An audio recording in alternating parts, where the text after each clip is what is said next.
ညာရှိဆိုတာစိတ်ထဲမှာတွေးပြီးကြံပြီးဟေးဆိုရင်လေကိုယ့်အတွက်ရောသူများအတွက်ရောအကျိုးများမဲ့ကောင်းမွန်တဲ့အတွေးတွေကိုပဲတွေးတယ်ပြောပြီးနှုတ်ကထွက်ပြီးဆိုရင်လည်းပဲမိမိသူတစ်ပါးနှစ်ဦးသားချမ်းသာမှုဖြစ်စေမဲ့အကျိုးများမှုဖြစ်စေမဲ့အရာကိုပဲကောင်းမြတ်တာကိုပဲပြောတယ်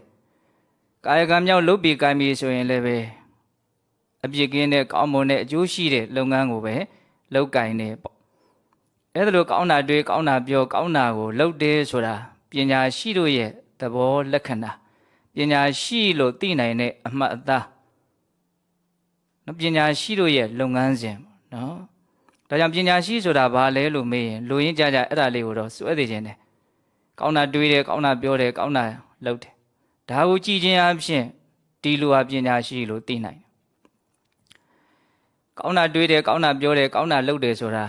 ကောင်းကျိုးချမ်းသာကိုရခြင်းရဲ့အကြောင်းတရားတွေပဲလေဒါကြောင့်ကိုကောင်းကျိုးချမ်းသာနဲ့ပြည့်စုံအောင်ချမ်းသာအောင်လုပ်နေတဲ့ပုဂ္ဂိုလ်တယောက်ကိုပညာရှိလို့ဘယ်လိုလုပ်ပြီးတော့မပြောဘဲနေခြင်းကထိုက်မလဲဒါတေချာပေါက်ပညာရှိပဲကိုချမ်းသာအောင်လုပ်ဟုတ်လားအဲ့ဒါဒီကနေ့ညပညာရှိရဲ့သဘောတဘာဝလေးတွေကိုမြတ်စွာဘုရားကလူမိုက်ရဲ့သဘောတဘာဝလေးတွေနဲ့ရှင်းပြီးတော့ဟောထားတဲ့ဒေသနာလေးတွေအထူးသဖြင့်အင်္ဂုတ္တပါဠိတော်ထဲမှာမြတ်စွာဘုရားဟောထားတာလေးတွေမှတ်တမ်းတင်ထားတာရှိတယ်အဲ့ဒီတဲကနော်အချိန်ကိုလည်းပဲငဲ့ရအောင်မယ်ဟုတ်လားလူငယ်တွေတွေးเสียရလည်းပဲဖြစ်စေခြင်းနဲ့ပေါ့လူကြီးတွေအတွက်လည်းပဲတွေးเสียရကောင်းပါတယ်လူမိုက်ရဲ့တဘာဝနဲ့ပညာရှိတို့ရဲ့တဘာဝကိုရှင်းပြီးတော့ဟောတာပထမသုတ်တန်လေးကအစ္စယသုတ်တန်နဲ့ပြောကျင်တာလေးလူမိုက်ရဲ့သဘောဘယ်လိုလဲအစ္စယတော့နပတ္တိလူမိုက်ဆိုတာကိုမဟုတ်တာလုပ်တာကိုမဟုတ်တာလုပ်တယ်လို့မသိဘူးတဲ့ကိုအပြစ်ရှိနေတာကိုအပြစ်ရှိတယ်လို့မသိဘူးကိုအပြစ်လုပ်ပြီးရင်လည်းပဲအဲ့ဒါအပြစ်လုပ်ထားတယ်လို့ तू မသိဘူးတဲ့ဟုတ်လားပြီးတော့ဗာပြောတော့အစ္စယတော့ဒိဋ္ဌဝါယထာဓမ္မနပတိကရောတိနပတိကရောတိငါလုပ်ထားတာအပြစ်လို့တော့သိတယ်ဒါပေမဲ့အဲ့ဒီအပြစ်ကို तू မကုစားဘူးတဲ့သူများကိုကျူးလွန်ထားတယ်ဆိုရင်လည်းတောင်းပန်မှုမပြုဘူးဘုံတို့ယဟန်တော်တွေဆိုလို့ရှိရင်အဘတ်တင်တယ်ဆိုရင်ချင်းချင်းဒေသနာကြားကြတာရှိတယ်လေအဲ့ဒါဘာလို့ကိုယ့်အပြစ်ကိုဝန်ခံပြီးတော့ဖွင့်ဟပြီးတော့နောင်တမျိုးမလုပ်ပါဘူးဆိုပြီးတော့ဒါကိုယ့်ရဲ့အပြစ်ကိုသူတော်ဘာရဲ့ထံမှာဝန်ခံလိုက်တာဖွင့်ဟလိုက်တာနောင်ဆောင်သီးမယ်ဆိုတဲ့စိတ်နဲ့ဒါအပြစ်ကိုဘာလုပ်တာတော့ဆေးကြောတာပေါ့နော်လူမိုက်ဆိုတာနံပါတ်1ကိုအပြစ်လုပ်တာကိုလည်းအပြစ်လုပ်တယ်လို့မသိဘူးလုပ်ထားတာကိုအပြစ်လုပ်ထားတယ်လို့သိတော့လည်းပဲတရားနီလန်းတကြအဲ့ဒါကိုပြည်ပြောက်သွားအောင်မကုစားဘူးတဲ့ဟုတ်လားနောက်လူမိုက်ရဲ့လက္ခဏာနံပါတ်3ပါပြောတော့ပရတ္တခောပနာဣဇယံဒေသင်တတယထာဓမ္မနပရိကနာတိနော်သူများကအပြစ်လွန်ကျူးမိလို့ကိုယ့်ကိုလာတောင်းပန်တယ်ငါမင်းကိုပြောမိတာမှားသွားတယ်ကွာငါ့ကိုခွင့်လွတ်ပါဟုတ်လားအဲ့လိုသူများကလာပြီးတော့သူ့ရဲ့အပြစ်ကိုထင်ရှားပြပြီးတော့တောင်းပန်တာကိုသူမကျေနပ်နိုင်ဘူးခွင့်မလွတ်နိုင်ဘူးအဲ့ဒီအပြစ်ကိုတရားနီးလန်းတကြမခံယူနိုင်ဘူးဆိုလိုတာကခွင့်မလွတ်ဘူးပေါ့နော်လူမိုက်ရဲ့သဘောပဲနှမျိုးတော့3မျိုးအပြစ်လုပ်တာကိုလည်းအပြစ်လုပ်တယ်လို့မသိဘူးအပြစ်လုပ်တယ်လို့သိတော့လည်းပဲမကုစားဘူးသူများလာတောင်းပန်ရင်လည်းပဲခွင့်မလွတ်ဘူးတဲ့စိတ်ထဲမှာအညိုအတေးနဲ့နော်သူသိမ့်ထားတာပေါ့နော်ခွင့်လွတ်မပေးလိုက်နိုင်ဘူးပေါ့ပညာရှိဆိုတော့အဲ့ဒါနဲ့ဆန့်ကျင်ဘက်ပဲဟုတ်လားကိုအပြစ်လုပ်တာကိုလည်းအပြစ်လုပ်တယ်လို့သိတယ်ဟုတ်လားအစ္စယတော့ပတ္တိ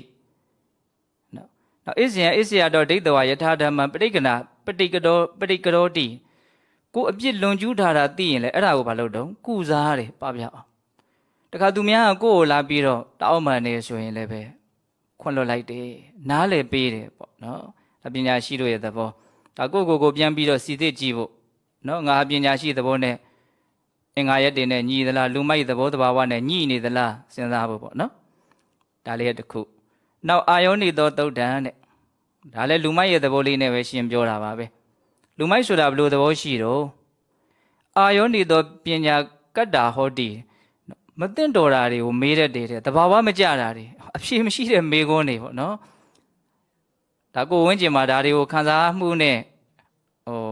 နားလည်နိုင်လိမ့်မယ်လို့ထင်ပါတယ်တခါတလေနော်အလိုက်မသိတဲ့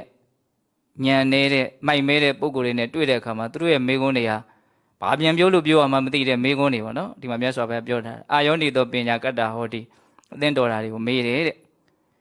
အာယောနိသောပညာ ဝိသေစိတာဟောတိတဲ့ဝိသေစေတာဟောတိသူများမေးပြီဆိုရင်လည်းပဲသူပြန်ဖြေတာတွေကမသိတော်တာတွေပဲတဲ့ဖြေတာတွေကလည်းတလွဲမေးတာတွေကလည်းတလွဲပေါ့နော်ပရတ္တခောပနာယောနိတောပညာဝိသေစိတံတစုံတယောက်ကတစုံတယောက်ကိုမေးတယ်မေးခံရတဲ့လူကပညာရှိလို့တကယ်ကိုပဲနော်တင့်တော်အောင်သူဖြေလိုက်တယ်ပရိမဏလေးဟိနော်ထဝန်းကျင်ပြည့်စုံစွာနော်ချောချောမွေ့မွေ့နော်စကလုံးလေးတွေနော်ရင်ကြီးကြီးတိမ်မသိမ်မွေ့မွေ့ကောင်းကောင်းမွန်မွန်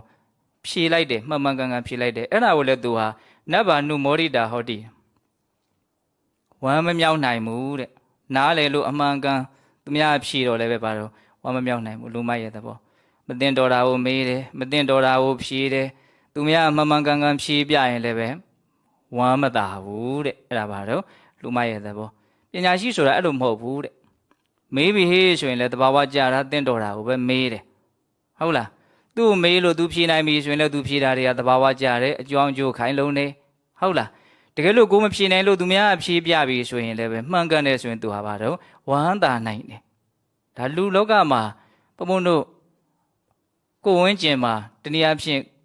ဝင်းကျင်ကိုဝေဖန်တဲ့ကိုလည်းဝေဖန်ကြည့်ပေါ့ကိုမှလည်းတခါတလေအဲ့လိုလူမိုက်ဆန်ဆန်သဘောလေးတွေရှိတာကိုတွေ့ရတတ်တယ်ဟုတ်လားဒါလေးတွေဟာစီစစ်ဖို့နော်ပညာရှိကိုပေါင်းရမယ်ဆိုတာပညာရှိဆိုတာဘယ်လိုဟာလဲဆိုတာလေးကိုမြတ်စွာဘုရားဟောတာလေးတွေကိုပြည့်ပြည့်စုံစုံလေးပြောရင်နော်နေ့လေရဒကမာကြီးတယောက်ကဘုံတရားပွဲရှောက်ရင်းနဲ့ပြောတာပေါ့လေဒီတော့တရားနာတာလောဘကြီးတယ်တဲ့ဘုံလိုပဲတဲ့ဘုံကလည်းတခါလေးတရားထဲမှာပြောရင်တာတွေကများနေတာပေါ့နော်ဒါကြောင့်အသေးစိတ်ကလေးတွေကိုတော့ဒီနေ့ညပြောနိုင်မှာမဟုတ်ဘူးအကြောင်းအရာလေးတွေကိုစုံညင်လို့မြတ်စွာဘုရားနော်ဘယ်လိုလေးပြောထားတယ်ဆိုတာလေးကိုစုံစုံစိတ်စိတ်သိသိခြင်းလို့ဟုတ်လားဒါလေးတွေကထပ်ပြီးတော့ရှင်းလင်းပြောပြမယ်ဆိုရင်တက်တေတာရကလေးနဲ့ပြောမယ်ဆိုစကားတွေအများကြီးအချိန်တွေအများကြီးကုန်အောင်ပြောလို့ရတာပေါ့နော်တိုးတော့အဲ့လိုမပြောခြင်းဘူးဟုတ်လားတုတ်တာနှစ်ပုတ်ရှိသွားပြီနော်လူမရဲ့သဘောပညာရှိရဲ့သဘောဟုတ်လားနောက်ထပ်တစ်ခုပြောဦးမယ်အဲ့ဒါလေးကတော့တော်တော်ကိုကြိုက်တယ်ပေါ့ခက်ငယ်ငယ်ကစားအဲ့ဒါလေးကတော့ကြိုက်ခဲ့တယ်ယဟန်တို့တဲ့လောကမှာလူမိုက်2မျိုးရှိတဲ့လူမိုက်2မျိုးဆိုရင်ပညာရှိရလဲ2မျိုးလာမယ်သူကအတွဲလိုက်လေးဟောလူမိုက်2မျိုးကဘာလဲဆိုတော့ယောဇအနာဂတံပါရံဝဟတိယောဇအာဂတံပါရံဝဟတိတဲ့နော်ကိုယ်စီကိုရောက်မလာတဲ့မကြတဲ့တာဝန်တွေကိုဆောင်ရွက်တယ်တဲ့ကိုယ်အလုပ်မဟုတ်တာတွေကိုလုပ်တာပြောတာဟုတ်လားကိုယ်နဲ့ဘာမှလည်းမဆိုင်မဲနဲ့လှုပ်ချင်တယ်ဟုတ်လားကိုယ်တာဝန်မဟုတ်ကိုယ်အလုပ်မဟုတ်တာကိုဝင်လှုပ်ချင်တာအဲ့တော့ဘာဖြစ်လို့ရှုပ်တာပေါ့ဟုတ်လားအဲ့ဒါလူမိုက်တစ်မျိုးတဲ့နော်ယောဇအနာဂတံဘာရံဝဟတိကိုယ်ခေါင်းမို့ကြမလာတဲ့တာဝန်ကိုဆောင်ရွက်ချင်ဆောင်ရွက်တာပေါ့ရှုပ်ကုန်တာရိုးရိုးလေးပြောရရင်ကိုယ်အလုံးမဟုတ်တာကိုလှုပ်ချင်တာကိုယ်နေရာမဟုတ်တဲ့နေရာမှာနေချင်တယ်ဟုတ်လားနောက်တစ်မျိုးကပါတော့ယောဇအာဂတံဘာရံဝဟတိတဲ့ကိုယ်ကောင်းမို့ရောက်လာတဲ့တာဝန်ကြတော့မဆန်းဆောင်နိုင်ဘူးတဲ့မရွေးဆောင်နိုင်ဘူးကိုယ်တာဝန်ကြတော့မလုပ်နိုင်ဘူးကိုယ်အလုပ်ကိုကြတော့မလုပ်နိုင်ဘူးကိုယ်အလုံးမဟုတ်တာတွေကိုလုပ်တယ်ကိုယ်အလုပ်ကြတော့မလုပ်တော့လဲလစ်ဟင်းကုန်ရောကိုယ်လုပ်ရမယ့်လုပ်ကိုမလုပ်ဘူးဆိုတော့ဘာဖြစ်ကုန်ပြီတော့အဲ့ဒါလည်းပဲလစ်ဟင်းကုန်တာပေါ့နော်ဟာခွက်တွေဖြစ်ကုန်တာပေါ့ကိုမလုပ်ရမယ့်ဟာကိုလုပ်တော့လဲဘာဖြစ်ကုန်တော့ရှုပ်ကုန်တာပေါ့ဒါလူမိုက်2မျိုးတဲ့ဟုတ်လားပညာရှိဆိုတာအဲ့လိုမျိုးမဟုတ်ဘူးတဲ့ယောဇအနာဂတံဘာရဏဝဟတိကိုယ်အလုံးမဟုတ်တာကိုကိုယ်အလုံးမဟုတ်ဘူးလို့သိတယ်ဘယ်တော့မှမလုပ်ဘူးဒါငါအလုံးမဟုတ်ဘူးဆိုတာကိုသိတယ်တဲ့ကြည်ပြင်းအသေးစိတ်ပြောစရာတော့အလွန်ကောင်းတာပဲဒါပေမဲ့ပြောလိုက်ရင်လည်းအရသာပြတ်သွားမှာဆိုရတယ်ကိုညံနဲ့ကိုယ့်ဟာကိုစဉ်းစားဟုတ်လားယောဇအနာဂတံဘာရဏဝဟတိကိုယ့်ဘောကြားရောက်မလာတဲ့တာဝန်ကို तू မဆောင်ရွက်ဘူးနော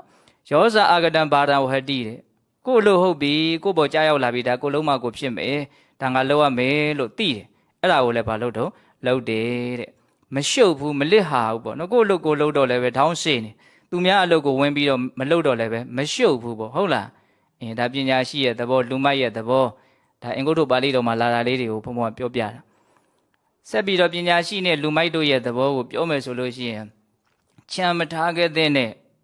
ဒေသနာတစ်ပုဒ်ရှိတယ်အဲ့ဒါကိုဘုံဘုံတို့အကျေတုံးဟောထားတာရှိပါတယ်အကိတ္တိဇတ်ဆိုပြီးတော့အဲ့ဒီအကိတ္တိဇတ်ကလေးကိုလည်းပဲလိပ်ပတ်လေယုံလေးလောက်ပေါ့လေအဲ့ဒီလူမိုက်နဲ့ပညာရှိအခန်းကဏ္ဍလေးလောက်ကိုအဓိကဥစားပေးပြီးတော့ပြောကြည့်ခြင်းနဲ့အချိန်လေးကြည့်ပြီးတော့ဟုတ်လားဘုရားလောင်းကညီမလေးတယောက်ရှိတယ်အလွန်ချမ်းသာတယ်နောက်ရှိတဲ့စီးတဲ့ညီမလေးတွေအပ်ပြီးတော့သူတောထွက်မဆိုညီမလေးကလည်းဒါကိုသူမမက်မောဘူးဆိုတော့ကိုကြီးနဲ့လိုက်ပြီးတော့ရသေးဝတ်ကြတာပေါ့နော် နောက်တူပြောကြပါစို့ဒီညီမတန်ရောစင်နဲ့ဇံလည်းမရတော့အဲ့ဒီညီမပါပြစ်ထားခဲ့ပြီးတော့သူတကယ်ကိုပင်လေတဲ့ကနော်6သွေးနေတဲ့မွေတွေပါတွေပေါ်တဲ့ကျွန်းမှာသွားပြီးတော့နေတာတယောက်တည်းသွားနေတာအဲ့သူ့ရဲ့အကျင့်ပြင်းထန်တဲ့ခါကျတော့တရားမင်းကတိပြီးတော့လားစုံစမ်းတာအဲ့သူကကမြင့်ရွယ်လေးပဲပြုတ်စားတယ်နာရီပါရီပေါ့အဲ့ဒါဇံပိန်ချင်းနဲ့ချမ်းချမ်းသာသာနေတာအဲ့ဒီ6သွေးနေတဲ့ပင်လေတဲ့ကကျွန်းလေးထဲမှာသူတယောက်တည်းနေတာဒီလောက်ပြင်းထန်တဲ့အကျင့်ကိုဘာလို့လို့ကျင့်တာတုံးဆိုတာသိကျင်လို့လာတာအဲ့ဒါကိုရိုးရိုးမလာဘူးနော်ကမြင့်ရွယ်ပြုတ်လေးစားလို့တော့အလှကံပုံစံဖန်ဆင်းပြီးတော့လာတော့သူ့ကိုလှူလိုက်ရဟိုလှူချင်းနေတာဖះလောင်းကမစားတော့ဘူးအဲ့ဒီနေ့ဟောနောက်နေ့ဆက်လာတယ်စားကနီးလေးရောက်လာတယ်လှူလိုက်ပြန်တယ်3ရက်ဇက်တိုက်လာတယ်အဲ့ဒါ3ရက်ဇက်တိုက်ဖះလောင်းကနောက်ထပ်လည်းထပ်ပြုတ်မစားဘူးနော်အဲ့ဒီမှာ तू အံ့ဩပြီးတော့တရားမင်းကဘာဘူးလို့ဒီလောက်ခေါင်းနေတဲ့6နေတဲ့နော်ပူလောင်6သွေးတဲ့နေရာမှာတယောက်တည်းဘာလို့လားနေတာတော့ဘာဖြစ်ချင်လို့လားနေတာတော့ဘာရချင်လို့လုံနေတာတော့အဲ့တော့ဘုရားလောင်းဘာပြောဆိုတော့တရားမင်းမသိပါနဲ့ तू ကဘဝဖြစ်ရတာဆင်းရဲတယ်တဲ့ဇတ်တော်လေးကိုအနှစ်ချုပ်ပြောနေတာနော်ဒါလေးသေချာမှဟုတ်လားဘာလို့ဘဝဖြစ်ရတာဆင်းရဲလဲဆိုလူရင်းပြောရရင်ဘဝဖြစ်ရရင်သေရလိမ့်မယ်တဲ့အဲ့ဒီသေရတာဆင်းရဲတယ်တဲ့နော်အထူးသဖြင့်သေကနီးမှာကြောက်ကြောက်ရွံ့ရွံ့တုံတုံလှုပ်လှုပ်တွေ့တွေ့ဝေသေရတာပိုးတောင်ဆင်းရဲသေးတယ်တဲ့ဒါကြောင့်အဲ့ဒီဘဝကနေလွတ်မြောက်ဖို့ငါဒီနေရာကိုတယောက်တည်းလာပြီးတော့နေတာတဲ့သူထင်းနေတာသူ့နေရာမှန်ပြီးတော့ကျင့်နေတယ်လို့ထင်းနေတာအဲ့ဒါနဲ့တရားမင်းကအလွန်ကြီးညိုတော့ကန္နာဇတ်တော်အတိုင်းမှာပဲစုပေးတာနော်စိတ်ထဲမှာဘာလို့ခြင်းတော့အဲ့ဒါကိုပြောသူဖန်တီးပေးမယ်ပေါ့အဲ့တော့ဘုရားလောင်းကပထမစုတောင်းတယ်ဘာတောင်းတော့ဆိုတော့ဘာတွေဘလောက်ရလို့မှဘယ်တော့မှတော်ပါပြီအားရပါပြီရောင်ရဲပါပြီလို့မရှိတတ်တဲ့လောဘဆိုတဲ့လူချင်းမှုကြီးငါတန်တမှာမရှိခြင်းဘူးတဲ့နော်လောဘကိုမရခြင်းဘူးဆိုတာရိုးရိုးမပြောဘူးလောဘဆိုတာဘလောက်ရလို့မှအားရသွားတဲ့သဘောမရှိဘူးတဲ့ဒါကြောင့်ဘယ်တော့မှလူဟာမနာရဘူးမသက်သာဘူးမငြိမ်းရဘူးမအေးရဘူးလောဘရှိနေလို့ရှိဟုတ်လားဒါကြောင့်လူအမြဲတမ်းနှိုးဆွပြီးတော့ရှာခိုင်းနေတဲ့စားလောင်းနေတဲ့မှုတ်သိမ့်နေတဲ့အားရောက်ရောက်ရဲမှုနဲ့ငြိမ်းချမ်းမှုကိုမဖြစ်စေတတ်တဲ့ဒီလောဘကြီးကိုသူမကြိုက်ဘူးဒါကြောင့်လောဘမရခြင်းဘူးလို့တောင်းတယ်ထပ်ပြီးတော့တောင်းခိုင်းပြန်တယ်တောင်းတော့ဒုတိယစုပါတောင်းတော့ဆိုတော့ဘဝမှာရှိထားတဲ့ရှားထားတဲ့ရထားတဲ့ကောင်းတာလေးတွေမှန်သမျှကိုအကုန်ဖြည့်ဆည်းပြစ်တတ်တဲ့ဒေါသဆိုတာကြီးငါမရခြင်းဘူးတဲ့ဟုတ်လားဘလောက်ကောင်းတော့နော်လောဘကြတော့ဘလောက်ရလို့မှအားမရတတ်လို့လောဘကို तू မကြိုက်ဘူးဒေါသကြတော့ကောင်းတာတွေအကုန်လုံးဖြည့်ဆည်းတယ်စီပွားရေးလေးတွေရှားထားနာမည်ကောင်းလေးတွေရှားထားသူတစ်ချက်ထွက်တာနဲ့တခါတလေပြက်ကြရောဟုတ်လားအဲ့ဒါကြည်ကြပြင်းပြန်စဉ်းစားလောဘရောင်ရဲမှုမရှိဘူးဒေါသကောင်းတာအကုန်ဖြည့်ဆည်းတယ်ဆက်ဆံရေးလည်းဖြည့်ပြစ်တာပဲဒေါသတစ်ချက်ထွက်တာနဲ့တချို့တက်လုံးလန်သွားရောဟုတ်တယ်မဟုတ်လားအဲ့လိုရှုတောင်းတော့ဒီနှစ်စုနေကိုတော်တော်ကောင်းတယ်ဟုတ်လားအဲ့ဒါနဲ့တရားမင်းကသဘောကျပြီးတော့နောက်ထပ်ထပ်ပြီးတော့တောင်းပါဆိုတော့မှနောက်ထပ်တောင်းတဲ့ဆိုတာဒီနေ့ညပြောနေတာပေါ့နော်ပါတောင်းတော့ဆိုတော့တရားမင်းတဲ့ငါလူမိုက်ကိုမမြင်မရစေနဲ့တဲ့လက်ချိုးထားနော်လူမိုက်ကိုမမြင်မရစေနဲ့လူမိုက်ရဲ့အတန်ကိုမကြားပါရစေနဲ့နော်လူမိုက်နဲ့အပေါင်းအသင်းမလုပ်ပါရစေနဲ့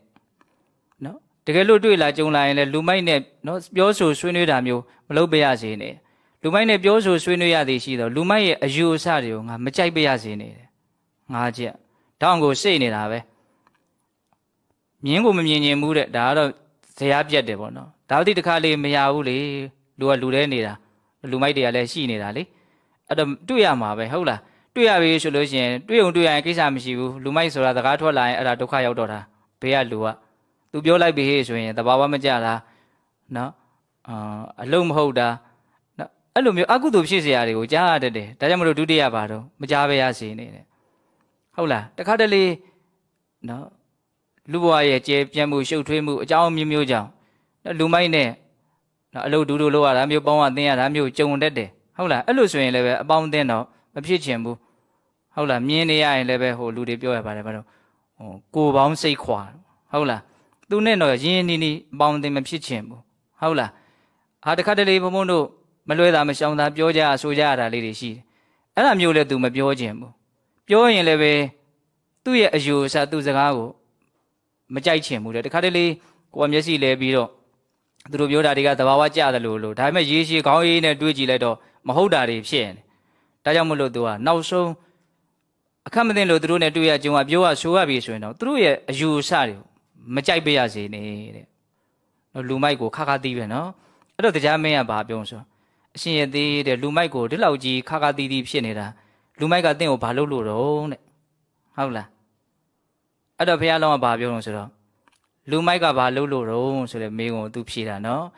အနေယနေယတိဒုံမေတော့အထုရာယနိယုံစတိနိယုံစတိဒုံနယောတေယသောဟောတိတမဟုတောပကုပ္ပတိဝိနယံသောနာဇာနာတိတာတုတ္တအထတနံနော်အကျဉ်းမြင့်လေးဖုံဖုံပြောမယ်နော်လူမိုက်ရဲ့သဘောလေးကိုဒါဘုရားလောင်းကြီးရဲ့အမြင်ပေါ့ဟုတ်လားလူမိုက်ဆိုတာဘာလဲတဲ့အနေယနေယတိဒုံမေတော့နော်လူမိုက်ဆိုတာနီလန်းမဟုတ်တာတွေကိုညွှန်ပြတတ်တယ်တဲ့နော်တဘာဝမကြတာတွေကိုပြောတတ်တယ်နော်နီလန်းမကြတာတွေဒါလို့ရင်ဒါဖြစ်မယ်မဟုတ်ဘူးတကယ်က तू ဖြစ်မယ်ထင်နေတာ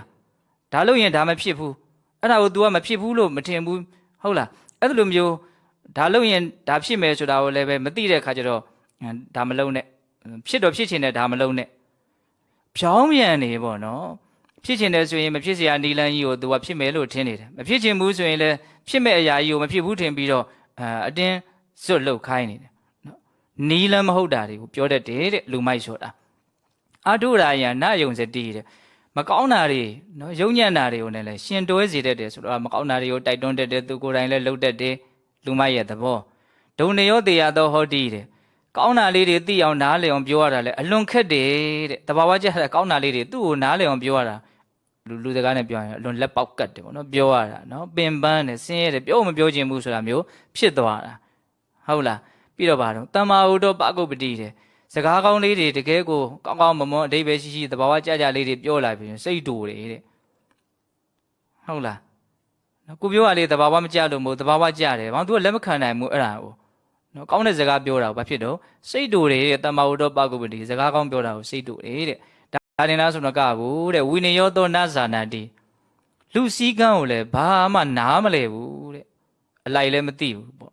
ဟုတ်လားနော်ဘယ်လိုအနေထားမျိုးမှာဘယ်လိုနေရထိုင်ရမယ်ဘယ်လိုပြောရဆိုရမယ်ဒါတွေသူသိပြီးတော့မသိဘူးသူတော့ဟုတ်တယ်ကောင်းတယ်ထင်နေတာပေါ့ဒါပေမဲ့တကယ်တမ်းကျတော့အများရဲ့အနေထားနဲ့သူဘာဖြစ်နေတော့လွဲချော်နေတယ်ဒါကြောင့်မို့လို့တာတုတ္တအတ္တတနံအဲ့ဒီလိုလူမိုက်ကိုမမြင်ခြင်းအကောင်းဆုံးပဲတဲ့ဟောလူမိုက်ရဲ့သဘောနော်ဒါအရင်တည်းကတရားနဲ့ဆက်ဟုတ်လားပညာရှိကြတော့အဲ့လိုမဟုတ်ဘူးနောက်စုတစ်ခုထပ်တောင်းတဲ့အခါကျတော့သူဘာတောင်းမလို့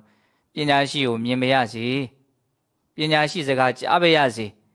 ပညာရှိနဲ့အပေါင်းအသင်းဖြစ်ပါရစေပညာရှိနဲ့ပြောဆိုဆွေးနွေးတိုင်ပင်ညီညွတ်ပါရစေပညာရှိပြောတဲ့စကားကိုအခုလောလောဆယ်နားမလည်သေးတောင်မှနှစ်သက်နိုင်ပါရစေကြိုက်နိုင်ပါရစေငါးချက်ပဲသူ့လေလောက်ကောင်းတော့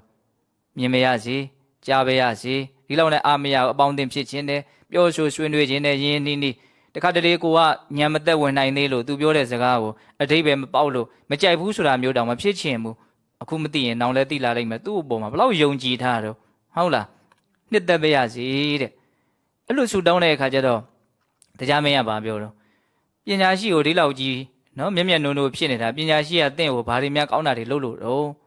့အဲ့ဒါကြတော့စောစောကလူမိုက်ရဲ့သဘောတဘာဝနဲ့ဆန့်ကျင်ဘက်ပြောတာပေါ့နော်ဘုရားလောင်းကနေယနေယတိမေတာဝီအထုရာယံနယုံစတိနော်သူနေယောတေယသောဟောတိတမ္မာဟုတောနကုပ္ပတိဝိနယံသောပဇာနာတိတာတုဒေနတမဂမောတဲ့တရားမင်းတဲ့ပညာရှိဆိုတာနေယနေယတိမေတာဝီနော်နီလန်းမှန်တာကိုပဲညွှန်ပြတယ်သူပြောတဲ့စကားဘယ်တော့ဖြစ်သဘာဝကြတယ်ဖြစ်နိုင်တာကိုဖြစ်နိုင်တယ်ဘယ်လိုလုပ်ရင်ဖြစ်မယ်မဖြစ်နိုင်တာကိုမဖြစ်နိုင်ဘူးဘယ်လိုလုပ်ရင်မဖြစ်ဘူးဟုတ်လားသူပြောရတယ်ဗါတော့နီလန်းကြတယ်တဲ့အထုရာယနယုံစတိမကောင်းတာတွေကိုမရှင်းသေးဘူးမကောင်းတာကိုမတိုက်တွန်းဘူးမခိုင်းဘူးသူလည်းမလုပ်ဘူးဆင်းရဲသေးမဲ့အလုပ်တွေကိုမလုပ်စေဘူးဟုတ်လားပညာရှိဆိုတာသူနေရောတရားတော်ဟောတိတဲ့ကောင်းတာတွေသဘာဝကြတာတွေကိုပြောရတာအလွန်လွယ်တယ်တဲ့နားပေါက်လွယ်တယ်သဘောပေါက်လွယ်တယ်ပညာရှိဆိုတာဟုတ်လားအထုရာယသူနေရောတရားတော်ဟောတိတမ္မာဟုတောနကုပ္ပတိနော်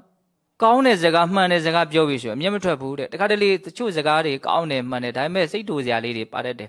နော်စကားဖြောင်းကြားရခဲ့တစ်ပင်ဖြောင်းတက်ရခဲ့ဟုတ်လားကိုယ့်အကြောင်းကိုတခါတလေမှန်တာလေးတွေထောက်ပြပြီးတော့ပြောတယ်တကယ်မှန်နေတယ်ကောင်းနေတယ်ဆိုရင်လူမိုက်ကတော့ဘာဖြစ်မှာတော့စိတ်တူမှာပေါ့နော်ပညာရှိကတော့ကိုယ့်ကိုမကောင်းဘူးလို့ပြောလေသူပြောတာမှန်နေတယ်ကောင်းနေတယ်ဆိုရင်လက်ခံတယ်စိတ်မတူဘူးပေါ့ဟုတ်လား ပညာရှိရဲ့သဘောဝိနယံသောပဇာနာတိတဲ့လူစည်းကမ်းကိုလည်း သိတယ်တဲ့ဘလို့အချိန်ဘလို့နေရနော်ဘလို့လူရဲ့ရှေ့မှာငါဘလို့နေရမယ်ဘလို့ပြောရမယ်အကုန်လုံးနားလေတယ်ပေါ့ဒါကြောင့်သူနဲ့ပြောဆိုဆွေးနွေးတိုင်ပင်ရတာနေရထိုင်ရပေါင်းရသင်ရတာအလွန်မှစိတ်ကိုချမ်းသာစေတယ်ဟုတ်လားဒါကြောင့်မလို့တာရုဒေနတမကမောအဲ့လိုသဘောတဘာဝရှိတယ်ပညာရှိတွေနဲ့ပေါင်းရတာအလွန်ကောင်းတယ်တဲ့နော်ဘလောက်ကောင်းတော့ဟုတ်လားအဲ့တော့အနှစ်ချုပ်ပြောရရင်လူမိုက်ဆိုတာဘာတော့မြင်ရရင်လည်းဆင်းရဲတယ်ကြားရင်လည်းဆင်းရဲတယ်သူ့သဘာဝမကြတာတွေတွေးပြီးတော့တခါလေကိုယ့်ဘဝရဲ့အချိန်တွေအများကြီးကုန်တယ်အကုသိုလ်တွေအခါလေအကြီးတောင်ဖြစ်တယ်ထိုင်ရမထဖြစ်နေတာနော်လူမိုက်နာနေရတာဘလောက်ဆုံးရှုံးတော့ဘလောက်ကိုယ်ထိကြိုက်တော့ဒါကြောင့်ဘုရားလူမိုက်နဲ့မပေါင်းနဲ့လို့ပြောတာဘုံဘုံတို့စိတ်ဆင်းရဲနေရတာတွေအကုသိုလ်ဖြစ်နေရတယ်တဲ့များသောအားဖြင့်အဲ့ဒီသဘာဝမကြတဲ့မဟုတ်တဲ့လူတွေနဲ့ပတ်သက်ပြီးတော့ပဲဖြစ်ကြရတာများတယ်လေဆက်ဆံရေးနယ်ပယ်မှာဟုတ်တယ်မဟုတ်လားတဘာဝကြတဲ့ကောင်းတဲ့လူတွေနဲ့ပတ်သက်ပြီးတော့ဘုံဘုံတို့မှာအကုသိုလ်ဖြစ်ရတယ်စိတ်တွေဆင်းရဲရတယ်ညှိရတယ်လို့ရှိလားမရှိဘူးဟုတ်လားဒါကြောင့်မို့လို့ကိုယ်စိတ်ကိုပူလောင်စေတဲ့ဆင်းရဲစေတဲ့ပင်ပန်းစေတဲ့တဘာဝမကြတဲ့လူမိုက်တွေနဲ့တော့မတွေ့တာဟာအကောင်းဆုံးပဲဟုတ်လားကိုယ်တတ်တာရစေမဲ့နီမန်လမ်းမှာညွှန်ပြနိုင်တဲ့စိတ်နှလုံးကိုငြိမ်းအေးစေတဲ့နော်ဉာဏ်ပညာရှိတဲ့ပုံကိုယ်တွေနဲ့ကတော့ဘယ်အချိန်မဲ့တွေ့လေကောင်းလေပဲဒါပြောတာဟုတ်လားဒါကဘုံဘုံတို့အကိတိဇတ်မဆုံးသေးဘူးနော်မဆုံးမလို့ကိုရှာပြီးတော့အဲ့ဒါပြည့်စုံအောင်နာလိုက်ကြဟုတ်လားဒါအချိန်ဝင်ခဲ့ပြီးတော့ဘုံဘုံတို့ကသွားမှာဟုတ်လားဒါလူမိုက်ရဲ့သဘောပညာရှိရဲ့သဘောဒါကြောင့်ပညာရှိကိုပေါင်းသင်းတဲ့လူမိုက်ကိုမပေါင်းသင်းတဲ့ဘူးလို့အဲ့ဒီအတွေးကိုရောက်အောင်ပညာရှိရဲ့သဘောလူမိုက်ရဲ့သဘောလေးတွေကိုပြောနေတ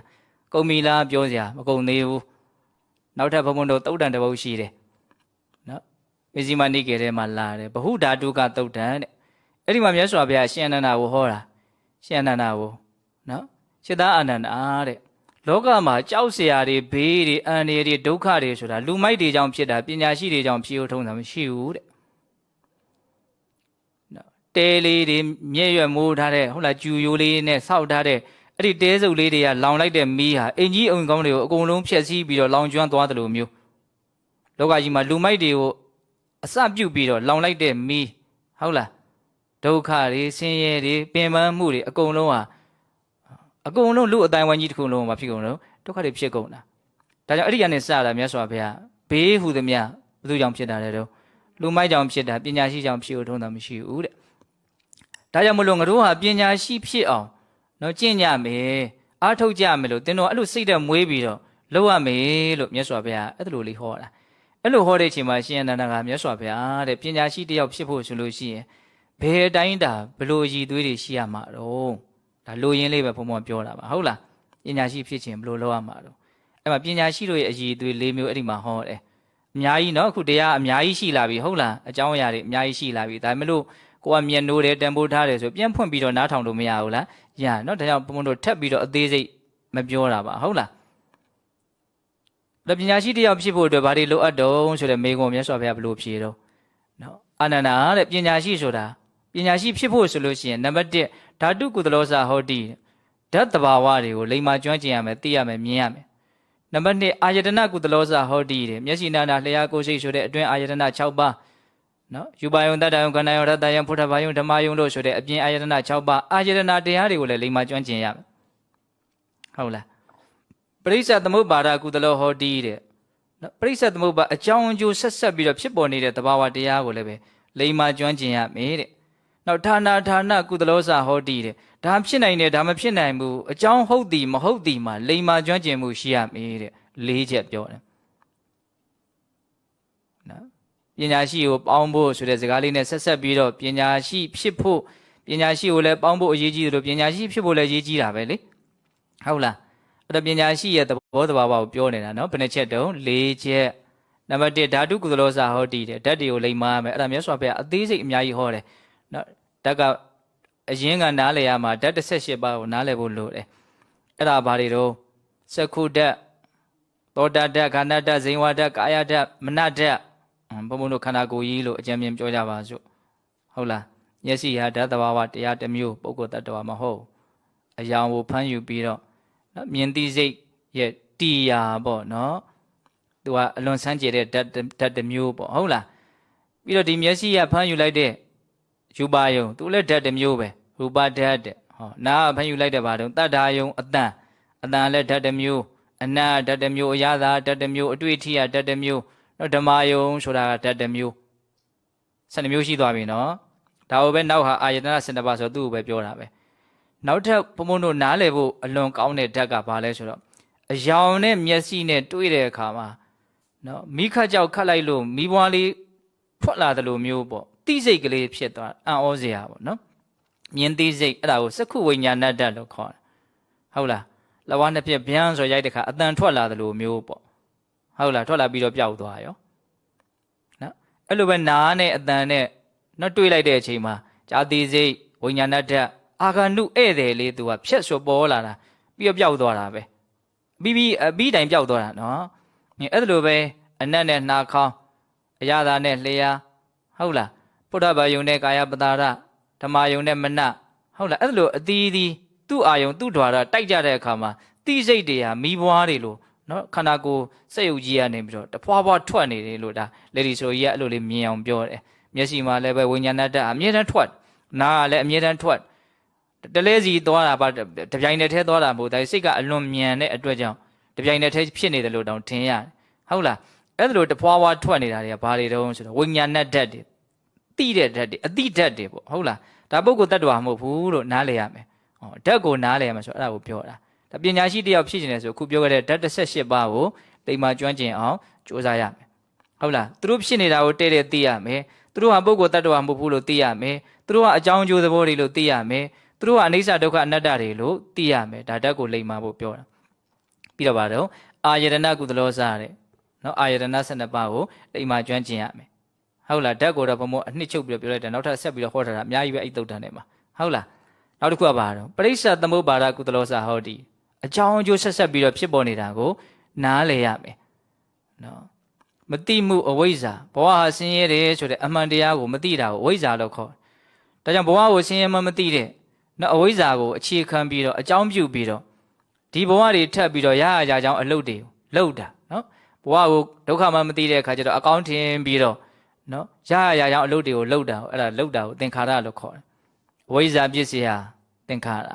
လူတိုင်းရရနော်အဲ့လိုလှုပ်လိုက်ပြီးဆိုတော့ကံတရားတွေဖြစ်တဲ့အတွက်ကြောင့်ပရိသေတွေဝိညာဉ်ဟောဖြစ်တယ်ဟုတ်လားပရိသေတွေဝိညာဉ်ကိုအကြောင်းပြုပြီးတော့နောက်ထပ်တဘဝလုံးဝိညာဉ်တွေဆက်ပြီးတော့တိစိတ်တွေဖြစ်ကြတာပေါ့နော်ဝိညာဏပစ္စယနာမရူပအဲ့ဒီပရိသေတွေဝိညာဉ်စိတ်ကိုအကြောင်းပြုပြီးတော့နော်နာနဲ့ရုပ်ဖြစ်လာတယ်ဟုတ်လားအဲ့ဒီနာရုပ်ကိုအကြောင်းပြုပြီးတော့တာလာယရဏမျက်စိနာနာလျှာကိုစိတ်ပေါ်လာတယ်နော်အကြောင်းအကျိုးတွေဆက်ပြီးတော့နောက်ဆုံးဘယ်ရောက်သွားတော့ဇာတိပစ္စယဇရာမရဏတောကပရိဒေဝဒုက္ခဒေါမနတုပါယတာဥပိ္ပဇန္တိဟုတ်လားတက်ဒီဖြစ်စဉ်တွေဟာဘာတွေတုံးလို့ဆိုရင်ဆင်းရဲဒုက္ခတွေပဲဖြစ်နေတဲ့သဘောဟုတ်လားဘဝရဲ့အကြောင်းကိုနော်ပရိစ္ဆသမုပ္ပါဒနော်နီလန်းနေနဲ့စနစ်တကျအဲ့ဒါကိုဘုံဘုံတို့ကသိအောင်မြင်အောင်ကြိုးပမ်းအားထုတ်ရမယ်ပရိစ္ဆသမုပ္ပါဒကုသလဟောတိဒါကိုဘုံဘုံတို့ပြောနေလို့ရှိရင်ပရိစ္ဆသမုပ္ပါဒတရားဖြစ်သွားမယ်ဟုတ်လားကိုကဘာကိုပြောနေတာတော့ပညာရှိကိုပြောနေတာနော်ဒါကြောင့်ပညာရှိဖြစ်ခြင်းဘာကိုနားလဲရမှာတော့ပရိစ္ဆသမုပ္ပါဒကိုနားလဲရမယ်ဟုတ်လားအကျဉ်းပြောနိုင်မှုနော်ပြီးတော့ဘာကိုနားလဲရမှာတော့ဌာနကုသလောစဟောတိတဲ့ဖြစ်နိုင်တာနဲ့မဖြစ်နိုင်တာနော်အရာဌာနဟုတ်သည်မဟုတ်သည်မှာလိမ္မာကျွမ်းကျင်တာဆိုကြပါစို့နော်သောတာပန်နဲ့ပုထုဇဉ်တို့ရဲ့ကွာခြားချက်ကိုသိရမယ်သောတာပန်ဘယ်တော့မှအဖေမေမတတ်ဘူးပြင်စန္ဒနိယကံဘယ်တော့မှမလွန်ကျူးဘူးဖျားမတပါတခြားဆရာကိုညွှန်ပြကြဘယ်တော့မှမရှိဘူးပုထုဇဉ်ဆိုတာအဲ့ဒီ6မျိုးအမြဲတမ်းဖြစ်နိုင်တယ်ဟုတ်လားအများကြီးပါပဲမြတ်စွာဘုရားအဲ့ဒီမှာဟောတာနော်ဖျားနဲ့စုတပြိုင်တည်းထဲမဝင်ကောင်းဘူးစัจ java ရိမင်းနှစ်ပါးတပြိုင်တည်းထဲမဖြစ်ဘူးဟုတ်လားအမျိုးသမီးဟာဖျားမဖြစ်နိုင်ဘူးအမျိုးသမီးဟာတရားမဖြစ်နိုင်ဘူးမဖြစ်နိုင်တာတွေကိုလည်းသိရမယ်အထူးသဖြင့်ဒုစရိုက်တရားနဲ့သုစရိုက်တရားတို့ရဲ့နော်သူတို့ရဲ့စွမ်းအားတွေနော်ဒုစရိုက်တရားဆိုတာကောင်းတဲ့ဘဝကိုမပို့နိုင်ဘူးသုစရိုက်တရားဆိုတာဆိုးတဲ့ဘဝကိုမပို့နိုင်ဘူးသူ့အကြောင်းနဲ့သူ့အကျိုးအတွဲလိုက်လေးတွေကိုဘုံဘုံတို့ကနားလေရမယ်ပေါ့နော်အများကြီးပဲအဲ့ဒါကိုလည်းမြတ်စွာဘုရားဟောထားတယ်အဲ့ဒါဗါတဲ့အကျုံးဝင်တာတော့ဖြစ်နိုင်တာမဖြစ်နိုင်တာတွေကိုသိရမယ်မြင်ရမယ်ပညာရှိဖြစ်ခြင်းနဲ့ဆိုရင်၄ချက်နော်ဓာတုကုသလောဇာဟောတိဓာတ်ကိုလိမ္မာကျွမ်းကျင်ရမယ်အာယတနာကုသလောဇာဟောတိအာယတနာကိုလိမ္မာကျွမ်းကျင်ရမယ်ပရိစ္ဆသမုပ္ပါဒကုသလောဟောတိပရိစ္ဆသမုပ္ပါကိုလိမ္မာကျွမ်းကျင်ရမယ်ဌာနကုသလောဇာဟောတိအရာဌာနဟုတ်သည်မဟုတ်သည်မှာလိမ္မာကျွမ်းကျင်ရမယ်တဲ့ဒါဗဟုဓာတုကသုတ်တံအရာပညာရှိတယောက်ဖြစ်ဖို့အတွက်လိုအပ်တဲ့အရည်အသွေးပေါ့နော်ဆက်ပြီးတော့ပညာရှိဆိုတာဘာလဲဆိုတာလေးကို နော်အဲ့ဒီအပိုင်းလေးကိုအဆုံးသက်ကလေးဘုံဘုံပါပြောခြင်းတော့ဒါလေးကတော့ဓမ္မပဒပါဠိတော်ထဲမှာလာတယ်သူကမလေးနဲ့ဖူးလို့နဲ့လေးနဲ့တယ်ဘုံဘုံကတော့အလွန်သဘောကျတယ်ဘာပြောတော့နာဒေနပန္တိတောဟောတိယာဝတဘဟုပါတတိခေမီအဝေရီအဘယောပန္တိတောတိဘုစတိတဲ့နော်နာဒေနပန္တိတောဟောတိယာဝတဘဟုပါတတိတဲ့ဟာလောကအကြောင်းကိုအများကြီးသိလို့စကားတွေကလည်းတက်လို့အများကြီးပြောတဲ့ခါမျှဖြင့်အဲ့ဒါပညာရှိလို့မဆိုဘူးတဲ့စကားတွေအများကြီးပြောတယ်လို့ပညာရှိလို့ဆိုတာမဟုတ်ဘူးတဲ့တချို့ကအများကြီးသိအများကြီးသိတော့ပါတော့အများကြီးပြောတတ်တယ်ဟိုအကြောင်းလည်းသိဒီအကြောင်းလည်းသိဟုတ်လားအဲ့ဒီလိုအများကြီးသိပြီးအများကြီးပြောတဲ့ခါမျှနဲ့ပညာရှိလို့မမြည်သေးဘူးတဲ့ဟုတ်လားအများကြီးပြောတဲ့ယုံမျှနဲ့ပညာရှိမဟုတ်သေးဘူးဒါပေမဲ့ပညာရှိဆိုတာဘယ်လိုဟာတော့ခေမီအဝေရီအဘယောပန္တိတောတိဘုစတိတဲ့ခေမီကိုနော်ဘေးကင်းအောင်လုပ်တတ်ရမယ်အဝေရီကိုရန်ကင်းအောင်လုပ်တတ်ရမယ်အဘယောကိုအကြောက်ကင်းအောင်လုပ်တတ်ရမယ်တဲ့နော်ဘေးကင်းအောင်ရန်ကင်းအောင်အကြောက်ကင်းအောင်လှုပ်တက်မှနေတဲ့ထိုင်တဲ့ပြောတဲ့ဆိုတဲ့မှအဲ့ဒီလိုကိုပန္တိတောတိဘုစတိပညာရှိလို့ဆိုတာတဲ့ကိုဘုံဘုံတို့မှာစိုးရင်မှုဆိုတဲ့ဘေးဟုတ်လားစိုးရင်တဲ့နဲ့ကြုံရင်မစိုးရင်ဥမှာပဲမဟုတ်လားငိုစရာနဲ့ကြုံရင်ငိုဥမှာပဲကြောက်စရာနဲ့ကြုံရင်ကြောက်ဥမှာပဲဟုတ်လားရန်နေရလည်းပဲကင်းပြီလို့ဆိုနိုင်သလားမဆိုနိုင်ဘူးစဉ်းစားကြည့်နော်ဒီစကားလေးကိုဘုံဘုံအလွန်သဘောကျတယ်အဲ့တော့လူတယောက်ဒီပညာတွေဘလောက်ပဲသိပါတယ်ပြောတက်ပါတယ်ပြောကိုမှဘေးကင်းအောင်ရန်ကင်းအောင်အကြောက်ကင်းအောင်မနေတတ်ဘူးဆိုရင်သူ့ပညာရှိလို့ဆိုနိုင်မလားမဆိုနိုင်ဘူးဘာလို့ကိုယ့်ကိုချမ်းသာအောင်မနေတတ်သေးဘူးပေါ့နော်ဟုတ်လားလူတိုင်းကအခုလုပ်နေတဲ့အလုပ်တွေကဘေးဖြစ်ဖို့ရန်နေနဲ့တွေ့ဖို့နော်တစ်ချိန်ချိန်မှာကြောက်ရဖို့အတွက်လုပ်နေတာတွေမရှိဘူးလားရှိတယ်အခုလိုဘုံဘုံတို့ဆိုကြပါစို့တရားဓမ္မကိုအာမတုဖဲနဲ့အမှတ်တမဲ့တွေနေနေတာကွာစပြီးတော့ဘေးတွေနဲ့တွေ့ဖို့ရန်တွေနဲ့တွေ့ဖို့အကြောက်တရားတွေနဲ့တွေ့ဖို့နေနေရရောက်တယ်အဲ့ဒီထိမြင်ဖို့လိုတယ်ဟာအကြီးအကျယ်ဒုစရိုက်တရားတွေကိုလုပ်နေမှငရဲကြာကြောင်အလုပ်တွေကိုလုပ်နေမှဟုတ်လားဘေးတွေရန်တွေအကြောက်တရားတွေနဲ့တွေ့အောင်လုပ်နေတာလို့ပြောလို့မရဘူးနော်အဲ့ဒါကတော့အဆိုးဆုံးပေါ့ဟုတ်လားမိရောပေါ်ပေါ်ဆာဆာဖြစ်တယ်လို့နေနေတဲ့အနေအထားတိုင်းဟာရောကောင်းတာတွေဖြစ်ခြင်းရဲ့အကြောင်းလားဆိုးတာတွေဖြစ်ခြင်းရဲ့အကြောင်းလားဆိုးတာတွေဖြစ်ခြင်းရဲ့အကြောင်းပေါ့အဲ့ဒီထိမြင်သိခြင်းနဲ့အဲ့ဒီဒေသနာလေးကိုမြင်တဲ့မှလည်းခံစားလို့ရမှာနော်ဟုတ်လားဒါကြောင့်တခါတလေဘုံဘုံတို့ကအပေါ်ယံအသည့်တွေနဲ့စကားတွေတော့အများကြီးပြောနေတာပဲဟုတ်လား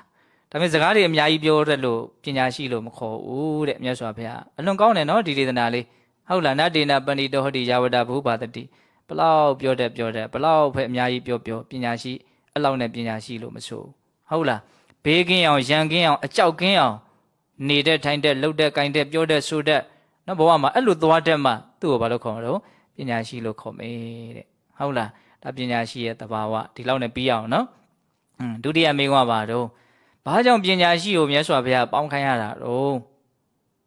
အလွယ်ကူဆုံးဖြေရရင်တော့ပညာဓာတ်တွေကူးဆက်လာဖို့ဟုတ်လားပညာရှိတွေကကောင်းမွန်တဲ့သဘာဝတွေကိုယ်စီရောက်လာဖို့လူမိုက်နဲ့ဘာကြောင့်မပေါင်းနဲ့လို့ပြောရတာတော့လူမိုက်ဓာတ်တွေကူးမှဆိုလို့အမိုက်ဓာတ်တွေကူးမှဆိုလို့ပြောရတယ်နော်အခုလည်းပဲပညာရှိနဲ့ဘာကြောင့်ပေါင်းခိုင်းတာတော့သို့တော့ပြောခဲ့တဲ့ကောင်းမွန်တဲ့ပညာရှိရဲ့သဘာဝမျက်နှိုးစရာကောင်းတဲ့နှစ်သက်စရာကောင်းတဲ့သဘာဝတွေပါတော့ကိုယ်တန်တန်ကူးဆက်လာဖို့ဟုတ်လားဒါကြောင့်မို့လို့ပညာရှိကိုမြတ်စွာဘုရားပေါင်းခိုင်းတာအဲ့တော့ပညာရှိတို့ရဲ့တန်ဖိုးပညာရှိနဲ့ပေါင်းသင်ရခြင်းရဲ့အကျိုးကျေးဇူးဒါတွေကိုဒေသနာတွေကထုတ်နှုတ်ပြောမယ်ဆိုရင်နောက်ညပါဆက်ပြီးတော့ပြောလေရမှာပဲဟုတ်တယ်မဟုတ်လားဟိုတရားဘယ်လိုဟောနေရတော့ဗရိတ်အုပ်ပြီးတော့ဟောနေဟုတ်လားနော်စဉ်းစားကြည့်နော်ဒီမင်္ဂလာတရားရဲ့ကျေပြန့်ပုံလေးကိုပြောတာပါဟုတ်လားအဲ့တော့ဘာကြောင့်မြတ်စွာဘုရားပညာရှိကိုပေါင်းသင်ခိုင်းရတယ်တော့ဆိုတာနဲ့ပတ်သက်ပြီးတော့ပညာရှိတို့နဲ့ပေါင်းသင်ရခြင်းရဲ့နော်အကျိုးကျေးဇူးများပုံတန်ဖိုးကြီးပုံဒါလူတိုင်းကြားဖို့တဲ့စကားလေးတစ်ခွန်းဒီထဲမှာထည့်ပြီးတော့နော်မှတ်စေခြင်းနဲ့အဲ့ဒါပါတော့တခါတုန်းကရှင်အနန္ဒာကမြတ်စွာဘုရားကိုသွားလျှောက်တယ်သူတွေးမိတာလေးတစ်ခုမြတ်စွာဘုရားတဲ့ကလျာဏမိတ်တပညာရှိသူတော်ကောင်းတို့နဲ့မိကောင်းဆွေကောင်းတွေနဲ့ပေါင်းရတာများအလွန်ကောင်းတယ်ဗျာဗြဟ္မစရိယမြတ်သောအကျင့်ရဲ့တဝက်ဟာအလိုလိုပြီးကြီးသွားလိမ့်မယ်ကိုတဝက်ပဲလောက်ရမယ်ဟုတ်လားကလျာဏမိတ်တတဲ့အဲ့ဒီကျတော့အဲ့လိုလေးသုံးတယ်ဟုတ်လားမိကောင်းဆွေကောင်း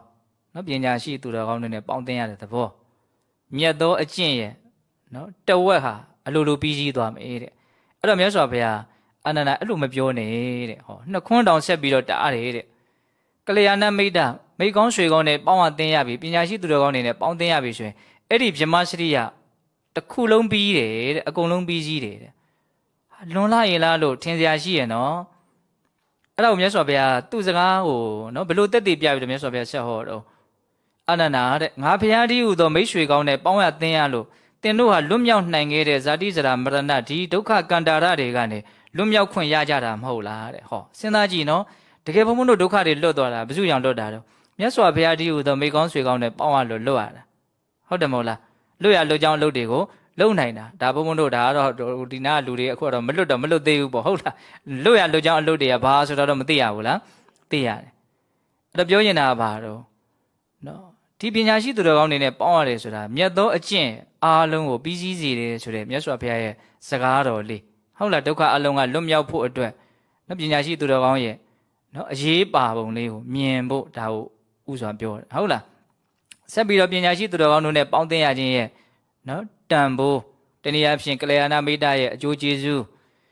အဲ့ဒါကိုဘုန်းတို့သုတ်တန်တစ်ပုဒ်ကိုထုတ်ပြီးတော့ပြောမယ်ဒါတော်တော်ပြောစရာကောင်းတယ်ပေါ့နော်အလွန်ပေါ်လွင်ထင်ရှားတယ်ပေါ့အဲ့ဒါဘာလဲဆိုတော့ဘုန်းတို့မေဂိယသုတ်တန်ဆိုတာရှိတယ်အင်္ဂုတ္တအဲ့ဒီတော့နဝကနိပတ်ထဲမှာဒီမေဂိယအကြောင်းကိုလူတိုင်းတော်တော်များများကြားဥပါတယ်နော်သူကစွန့်ခံသွားရင်းနဲ့မြတ်စွာဘုရားကိုအဲ့တုန်းကသူကပစ္စသမဏပေါ့ပြုစုတဲ့ယဟန်ရှင်အနန္ဒာလိုမျိုးပေါ့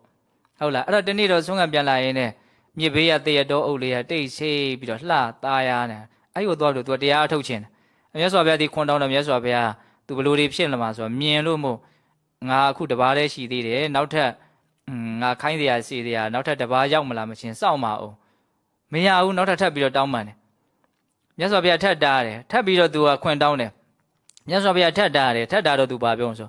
မြတ်စွာဘုရားတရားတွေအကုန်သိပြီးတော့ချမ်းသာသွားပြီဒုက္ခတွေအကုန်ဖြတ်စည်းပြီးသွားပြီပေါ့နော်သူကဘာမှမလုပ်ရသေးဘူးပေါ့ဒါကြောင့်သူတရားအထုတ်ချင်တာမတားပါနဲ့ပေါ့မြတ်စွာဘုရားတော့အလုပ်တွေပြီးသွားပြီသူကတော့ဘာမှအလုပ်မပြီးသေးဘူးဒါကြောင့်သူသွားလုပ်ပေးရစီပေါ့အဲ့တော့မြတ်စွာဘုရားအဲ့ဒါလိုပြောပြီးတော့တောင်းဆိုနေမှာတော့ငါဘာတက်နိုင်မလို့ဆိုခွင့်လွတ်လိုက်ရတာပေါ့နော်အဲ့ဒါသွားရောအဲ့ဒီတရက်တော်တဲ့ကိုအဲ့တပါးတည်းသွားအားထုတ်အဲ့အရင်ဘုရားသူအဲ့ဒီနေရာမှာရှင်ဘုရင်ဖြစ်ခဲ့တယ်လို့ဆိုတယ်အဲ့ဒီဓာတ်တွေကလာပြီးတော့ရိုက်ခတ်တယ်အံ့ဩစရာကြီးသိလားအဲ့တော့သူ့စီကူထဲမှာသူကဘုရင်ကြီးဖြစ်လို့တယ်ဟုတ်လားကြောက်ဖြာကြီးကလည်းပဲနန်းတော်ကြီးဖြစ်လို့ဟုတ်လားပလင်ကြီးဖြစ်လို့အဘေးမှာလည်းပဲမောင်မမိတ်တန်းနေနဲ့စီကူတွေတဲ့နေပေါ့လားဒါပေမဲ့သူလုံးမဲ့အလုံးနဲ့တော့စီကူတွေကဘာဖြစ်နေလွဲနေတာပေါ့တဲ့နေတာမို့လွဲနေတာဟုတ်လားအဲ့ဒါနဲ့သူတတိယတော့ဟာအံ့ဩတယ်ကြည်သန်းငါယုံကြည်မှုနဲ့ယဟန်ဖြစ်ခဲ့ဗျံပြုခဲ့တာပေါ့နော်အစားချောင်တော့ငါသာသနာ့ဘောင်ဝင်လာတာပေါ့ငါမှယုံကြည်မှုနဲ့ငါယဟန်ပြုလာတာပေါ့အဲ့ဒါအခုငါမှဒီမှာယုံညံ့တဲ့ကာမဝိတ္တဗျာပါဒဝိတ္တဝိညာဏဝိတ္တတွေဖြစ်နေတယ်ဆိုပြီးတော့ဘလို့မှတရားလုပ်လို့မရဘူးအဲ့ဒါမြတ်စွာဘုရားကြီးပြန်ရောက်သွားတယ်အဲ့ဒါကိုမြင်လို့မြတ်စွာဘုရားသူ့ကိုတားလို့မရဘူးဆိုတာလည်းသိတယ်ဒါပေမဲ့ပြန်လာတဲ့အခါကျတော့မင်းငါတားသားပဲဆိုတာမျိုးလည်းပြောလို့ရတာပေါ့ဟုတ်လားအဲ့ဒါနဲ့မြတ်စွာဘုရားကြီးရောက်တော့မြတ်စွာဘုရားသူ့ကိုတရားဟောတယ်အဲ့ဒီဟောတဲ့တရားကဒီပညာရှိသူတော်ကောင်းတို့နဲ့ပေါင်းသင်းရခြင်းရဲ့အကျိုးကျေးဇူးကိုအလွန်ထင်ရှားစေတဲ့အကြောင်းအရာလေးပါလာတယ်အဲ့ဒီမှာမြတ်စွာဘုရားဘာဟောလို့ဆိုတော့မေဂိယတဲ့စေတောဝိမု ക്തി စေတောဝိမု ക്തി ဆိုတာစိတ်ကကိလေသာကလွတ်မြောက်သွားတဲ့အခြေအနေတစ်ခုပေါ့အရဟတမေအရဟတဖို့လို့နားလည်ဖို့လို့ယဟန္တာဖြစ်တဲ့စိတ်အနေထားလို့တာမန်အဖြစ်အဲ့လိုနားလည်စေခြင်းဟုတ်လားစေတောဝိမု ക്തി စိတ်ကကိလေသာကနေလွတ်သွားတယ်ပေါ့ဘုံဘုံတို့စိတ်တွေကကိလေသာကမလွတ်သေးဘူးကိလေသာအပြည့်အဝမလွတ်တာတော့အုပ်ချုပ်ထားတာဟုတ်လားအဲ့ဒီစေတောဝိမု ക്തി စိတ်ကကိလေသာကလွတ်မြောက်မှုဆိုတဲ့အနေအထားလေးရင့်ကျက်သွားဖို့အတွက်တရား၅မျိုးလိုတယ်တဲ့ဆိုလိုတာကစိတ်ကကိလေသာကနေလွတ်မြောက်သွားတဲ့အနေအထားမျိုးလေးတစ်ဖြည်းဖြည်းနဲ့ရင့်ကျက်သွားခြင်းနဲ့ဆိုလို့ရှိရင်ဘုံဘုံတို့မှာအဲ့ဒီရင့်ကျက်မှုမရှိသေးဘူးပေါ့ဟုတ်လားအဲ့ဒါရင့်ကျက်ခြင်းတယ်ဆိုရင်ဘာလို့ရမှာတော့တရား၅မျိုးလိုတယ်တဲ့အဲ့ဒါနံပါတ်1ပါအောင်ဆိုနံပါတ်1ကလျာဏမိတ်တာနံပါတ်2ကကိုချင်းတီလာတဲ့တခြားမှတ်နော်နံပါတ်3ကစကားကောင်းကိုချမ်းချမ်းသာသာလွယ်လွယ်ကူကူပြည့်ပြည့်စုံစုံကြားခွင့်ရခြင်းတဲ့နံပါတ်4ကဝရိယအကုသိုလ်မဖြစ်အောင်ကုသိုလ်ဖြစ်အောင်ကြိုးစားတဲ့ဝရိယနံပါတ်5ကဖြစ်ချင်းပြချင်းကိုထိုးထွင်းပြီးတော့သိနိုင်မြင်နိုင်တဲ့ယုံ nant တရားတွေကိုအနိစ္စဒုက္ခအနတ္တကောင်းကောင်းသိနိုင်မြင်နိုင်တဲ့ပညာတဲ့5မျိုးနော်စေတောဝိမု ക്തി စိတ်ရဲ့ကိလေသာကလွတ်မြောက်မှုအဲ့ဒီအနေထားလေးရင့်ကျက်သွားခြင်းနဲ့ဆိုရင်ဆိုကြပါစို့တစ်သီးလေးနဲ့ရှင်လို့တွေ့ကြည့်တစ်သီးလေးတွေနှုတ်နေတယ်ဆိုလို့ရှင်တော့တဲ့သီးလေးတွေနှုတ်နေတယ်ဆိုရင်တဲ့သီးရဲ့အရာသာအပြည့်အဝပေါ်မလားပေါ်ဒီပေါင်းဆိုမရင်သေးဘူးနှုတ်နှုတ်လေးရှိသေးတယ်ဟုတ်လား ရင်တာတော့တော်တော်ကြီးကိုရင်ပြီးတော့ဟောအညာကျွေးကြလာအောင်ရင်မှတည်းတည်းကပိုးချိုမယ်ဟုတ်လားရှင်းကျက်သွားတယ်ရင်တယ်ကြက်တယ်နှလုံးပေါင်းထားနော်ဗမာစကားလေးမျက်နှိုးစရာလေးရင်တာကတည်တည်တွေကိုရည်ညွှန်းလို့ရတယ်ဟုတ်လားကြက်တာကတော့ဘယ်လိုပြောလဲထမင်းချက်နေတဲ့လူတွေမှတ်မိဘူးလားဘာတော့ထမင်းကြက်နော်ထမင်းမကြက်ဘူးဟင်းကမကြက်ဘူးဆိုစားလို့ရမလားကြက်သွားမှလေချက်ပြီးဟေ့ဆိုရင်တော့ကြက်မှပေါ့နော်အသီးတွေသီးပြီးဆိုရင်လည်းရင့်မှပေါ့ဟုတ်လားတချို့ကလည်းနုနုလေးကိုလည်းပဲအမျက်တနိုးဆွတ်တဲ့အားလည်းရှိတော့ရှိတာပေါ့ဟုတ်လားအဲ့တော့ရင့်ကျက်တယ်ဆိုတာလေးကိုပြောတာပါအဲ့တော့ကိုယ့်ရဲ့ဒီစေတဝိမုဒ္ဓိရင့်ကျက်ဖို့အတွက်တရားဘယ်နှမျိုးလို့တော့၅မျိုးတဲ့ကလျာဏမိတ်တမိကောင်းရွှေကောင်းရှိရမယ်ကိုချင်းသီလဖြူစင်ရမယ်စကားကောင်းကိုကြားရမယ်တဲ့အဲ့ဒီစကားကောင်းကြားအမှာကိုစကား10မျိုးတော်မျိုးဆိုပြဟောတယ်ဟုတ်လားစကားကောင်းကိုချမ်းချမ်းသာသာကြားခွင့်ရှိရမယ်စိတ်ရင့်ကျက်ခြင်းလို့ရှိရင်စကားကောင်းကိုချမ်းချမ်းသာသာကြားခွင့်ရှိရမယ်မိတ်ဆွေကောင်းရှိရမယ်ကိုချင်းသီလဖြူစင်ရမယ်စကားကောင်းကိုချမ်းချမ်းသာသာကြားခွင့်ရှိရမယ်စကားကောင်း10မျိုးတဲ့အပိစ္ဆကထာအလိုနည်းမှုနဲ့ဆက်တဲ့စကားလောဘတက်စီတဲ့စကားမျိုးမကြားစေနဲ့ဟုတ်လားမရှိလေဖြစ်ပါတယ်ဆိုတာမျိုးကိုကြားဖို့လိုတယ်ဟုတ်လားအလိုနည်းတဲ့စကားအလိုကြီးတဲ့စကားမျိုးမဖြစ်စေရဘူးနော်ပြီးတော့ပါတော့ရောင်ရဲမှုနဲ့ဆက်တဲ့စကားတန်တုဋ္ဌိကထာဘယ်တော့မှမပြီးနိုင်မဆုံးနိုင်ဟာခြီတက်နေတာမျိုးမဖြစ်စေနဲ့ရောင်ရဲမှုရှိရမယ်ပေါ့ဟုတ်လားပြီးတော့ပါတော့ပဝိဝေကကထာစိတ်ငြိမ်မှုနဲ့ဆက်တဲ့စကားတယောက်တည်းနေဖို့တစိတ်တည်းထားဖို့ဟုတ်လားပြီးတော့ပါတော့အတန်တက်ကကထာမယောနှုံးမှုနဲ့ဆက်တဲ့စကားဟာဟိုလူနဲ့လည်းအပေါင်းအသင်းဟာဒီလူလည်းပဲတန်ရောစင်မပြတ်ဟာဆက်မှုတွေအများများနေရင်ဘယ်လူရင်းတန်းတန်းပဲသွားနိုင်မလို့ဟုတ်လားအတန်တက်ကကထာတဲ့နောက်ဝိရိယဓမ္မကထာမကောင်းတာမလုပ်ဖို့ကောင်းတာလုပ်ဖြစ်ဖို့တော့ကြိုးစားမှုနဲ့ပတ်သက်တဲ့တိုက်တွန်းတဲ့စကားဟုတ်လား၅မျိုးရှိသွားပြီနော်နောက်သီလကထာသမာဓိကထာပညာကထာဒါသိတယ်နော်ဝိမု ക്തി တဲ့လွတ်မြောက်မှုမဲ့ညာနော်ဝိမု ക്തി ညာဏတဒနာနော်လွတ်မြောက်မှုဟိုသိတဲ့ပြန်သိတဲ့ညာပေါ့နော်စကားဘယ်နှမျိုးတော့10မျိုးအဲ့ဒါကိုချမ်းချမ်းသာသာကိုကြားကျင်တဲ့အချိန်မှာနော်ကြားလို့ရတဲ့အနေအထားမျိုးရှိရမယ်စိတ်ကလေးချင်းကျက်ခြင်းလို့ရှိရင်ဟုတ်လားပြီးရင်ပါတော့ဝရိယရဲ့ပညာရဲ့တရား၅မျိုးအဲ့ဒါကိုမြတ်စွာဘုရားအဆုံးသက်လေးဘယ်လိုပြောတော့ဆိုတော့မေဂိယတဲ့အဲ့ဒီကလျာဏမိတ်တာနံပါတ်1အင်္ဂါယတ္တာပြည့်စုံမယ်ဆိုလို့ရှိရင်ကိုချင်းသီလလည်းပြည့်စုံသွားလိမ့်မယ်တဲ့ကလျာဏမိတ်တာရှိရင်နံပါတ်2စကားကောင်းကိုလည်းလွယ်လွယ်ကူကူကြားလိမ့်မယ်တဲ့နော်နောက်ကလျာဏမိတ်တာနံပါတ်1အင်္ဂါသာပြည့်စုံမယ်ဆိုရင်လုံလဝရိယလည်းထက်သန်လာလိမ့်မယ်တဲ့နောက်နံပါတ်5ဖြစ်တဲ့ပညာတရားလည်းပဲထက်မြက်လာလိမ့်မယ်တဲ့အဲ့တော့နံပါတ်1အင်္ဂါရက်ကိုပဲမြတ်စွာဘုရားဘာလို့တော့ဦးစားပေးပြီးတော့ပြောတာသူရှိလို့ရှိရင်နောက်4ခုကအလိုလိုလိုက်လာမယ်ပေါ့အဲ့တော့ဘုန်းဘုန်းတို့ဒီပညာရှိသူတော်ကောင်းနဲ့ပေါင်းသင်ဖို့ပဏိတာနိစ္စသေဝနာဆိုတာကိုဒါလေးနဲ့ရှင်ပြီးတော့တွေးစီခြင်းဟုတ်လားငါတို့ပညာရှိသူတော်ကောင်းနဲ့ပေါင်းရလို့ရှိရင်သီလတွေလည်းပို့ပြီးတော့ဖြူစင်လာလိမ့်မယ်နော်ကောင်းမွန်တဲ့စကားတွေကိုလည်းပို့ပြီးတော့ကြားခွင့်ရလိမ့်မယ်ဟုတ်လားကောင်းမွန်တဲ့စကားလည်းပါလေပို့ပြီးတော့ကြားခွင့်ရလိမ့်မယ်ဝရိယတွေလည်းထက်သန်လာလိမ့်မယ်နော်ပညာတွေလည်းပို့ပြီးတော့ထက်သန်လာလိမ့်မယ်အဲ့ဒါလိုမျိုးနော်ဒီကလျာဏမိတ်တရဲ့တန်ဖိုးမြတ်စွာဘုရားဟောထားတာဒါလေးကိုဘုံဘုံပြောပြရနော်အဲ့ဒါပါတော့မေဂိယတုတ်တအဲ့ဒါလို့ဆိုလို့ရှိရင်ဘုံဘုံတို့တရားကတဖြည်းဖြည်းနဲ့ဏိကုံးပိုင်းရောက်တော့မယ်ဟုတ်လားပညာရှိဆိုတာဘာလဲပြောခဲ့ပြီနော်အကျဉ်းတန်ဝအများကြီးပဲအကြောင်းရတယ်နော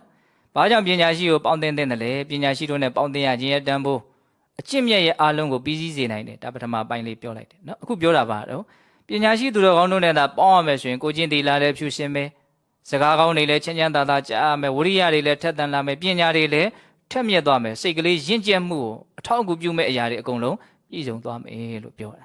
ဟုတ်လားအဲ့လိုဆိုလို့ရှိရင်ဒီပေါင်းဖို့သင်ဖို့ကိစ္စမှာလောကကြီးဟာဘုံရဲ့လူမိုက်တွေပဲများကြတာပညာရှိဆိုတာရှားမှရှားပါလားဘယ်သူ့ကိုပေါင်းလို့ပေါင်းအောင်မတော့မသိဘူးလို့တချို့ပြောကြတာရှိတယ်အဲ့ဒါမြတ်စွာဘုရားတိုက်ရိုက်ပြောထားတာရှိတယ်နော်စရင်စေနာတိကိစေယတေယံတရိတမတနောဧကစရိယံဒလံကရိယာကရိတာနတ္ထိပါလေတဟယတကိုထက်သားတဲ့လူကိုနဲ့ဒန်းတူကိုမတွေ့ဘူးဆိုရင်တယောက်တည်းသာဆွေးသွေးမြဲမြဲနေပါတဲ့ကျင့်ပြီးတော့နေပါလူမိုက်မှာပေါင်းသင်းစရာအကြောင်းဘာမှမရှိဘူးတဲ့နော်ပေါင်းသင်းစရာမရှိလို့လူမိုက်နဲ့ပေါင်းမယ်လို့တော့သွားမစင်သားနဲ့ပေါ့ပေါင်းစရာမရှိရင်ဘာတဲ့တော့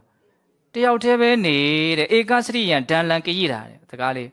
ဧကစရိယံတယောက်တည်းကျင့်တာကိုဒလံဆွဆွဲမြဲမြဲမပြင်းနဲ့ပြင်းလဲပေးပြီးတော့ဟုတ်လားတယောက်တည်းနေတာကိုပဲဆွဆွဲမြဲမြဲဘာလို့လဲတော့ကျင့်တယ် နော်ကိုယ်နဲ့တန်းတူကိုယ့်ထက်သားတာမရှိဘူးဆိုရင်တဲ့စရင်ရှင်နာရိကိစီကတေယံတရိတာမတနောကိုယ့်ထက်မြင့်မြတ်တာကိုယ်နဲ့တန်းတူဒါမရနိုင်ဘူးဆိုရင်တော့တယောက်တည်းပဲနေလိုက်တဲ့နတ္ထိပါလိတဟယတာလူမိုက်မှာပေါင်းသင်းစရာအကြောင်းဘာမှမရှိဘူးတဲ့သူနဲ့ပေါင်းတော့ဆွတ်ယုတ်သွားမှာပဲရှိတယ်တယောက်တည်းနေတာမှတော်သေးတယ်လို့ပြောတာလောက်ကောင်းတော့ဟုတ်လားနောက်ထပ်ဆက်ပြီးတော့ဗာပြောရင်တော့ကျန်တဲ့အချိန်လေးမှာရောင်းမနဲ့ရှာဆိုပြီးတော့ဥမာပေးထားတဲ့စကားလေးကြားဘူးကြတယ်နော်ဓမ္မပဒပါဠိတော်ထဲမှာလေဟုတ်လားဗာပြောတော့ဒါလည်းပဲပညာရှိသူတော်ကောင်းတို့နဲ့ပေါင်းသင်းခြင်းနဲ့ပတ်သက်ပြီးတော့ပြောစရာကောင်းတဲ့အကြောင်းအရာတစ်ခုပေါ့ယာဝဇီဝံပိစေပါလောပန္တိတံပိရူပတတိနာသောဓမ္မဝိဇာဏတိဓဗ္ဗိတုပရတံယထာနော်ပင်ကိုအသိဉာဏ်မရှိတဲ့ပုဂ္ဂိုလ်တွေကပညာရှိသူတော်ကောင်းတွေနဲ့တစ်သက်လုံးပေါင်းသင်းမှီဝဲစိကပ်ပြီးတော့နေပါတော့လည်းပဲသူတော်ကောင်းတရားကို तू မသိဘူးတဲ့ပင်ကိုအသိဉာဏ်မရှိလို့ဘာနဲ့တူလဲဆိုရင်ဓဗ္ဗိတုပရတံယထာအမြဲတမ်းဟင်းဝဲထဲမှာဟင်းမွေနေတဲ့ရောင်းမနဲ့တူတယ်တဲ့ရောင်းမဟင်းရရတာကိုသိလားနေတာတော့ तू လောက်နေတာမရှိဘူးလေအချိုးနဲ့တွေ့လဲအချက်လဲ तू နဲ့မှွေတယ်အချိုးနဲ့ချက်လဲ तू နဲ့မှွေတယ်ဟုတ်လားမြတ်စွာဘုရားဟောပုံလေးနော်ဒါကြောင့်ပညာရှိသူတော်ကောင်းနဲ့ပေါင်းတဲ့အခါမှာတရားကိုသိဖို့အတွက်ကိုကပင်ကိုဘာရှိဖို့လို့တော့ဉာဏ်ရှိဖို့လဲကိုယ့်ရဲ့ဉာဏ်ကိုလည်းပဲထက်မြက်အောင်လုပ်ဖို့မလိုဘူးလားလိုတယ်မဟုတ်တာမပိစီဝိညုပန္တိတံပိရူပတတိခိဗ္ဗံဓမ္မဝိဇာဏတိဇိဝတုပရတံယထာပင်ကိုဉာဏ်ရှိတဲ့ပုဂ္ဂိုလ်တွေကပညာရှိသူတော်ကောင်းနဲ့တခဏမြတ်ပေါင်းသင်းရတော့လည်းပဲတရားကို तू သိသွားတယ်တဲ့ဥပမာရှာလို့ပဲတဲ့ဟင်းရဲ့အရာတာကိုရှာသိဖို့အတွက်အချိန်ကြာကြီးမစွန့်အောင်ဘူးအခုတင်လိုက်တာနဲ့အခုတန်းပြီးတော့သိတယ်ဟုတ်လားဒါကြောင့်မို့ပညာရှိသူတော်ကောင်းနဲ့ပေါင်းတဲ့အခါမှာပညာရှိသူတော်ကောင်းတယောက်ဖြစ်ဖို့အတွက်ကိုယ့်ရဲ့ဓာတ်ခံလေးတွေနော်ကောင်းဖို့လိုတယ်မကောင်းသေးရင်လည်းပြင်ဖို့လိုတယ်ကိုဘာလုပ်ဖို့လိုတော့ပြင်ဆင်ဖို့လိုတယ်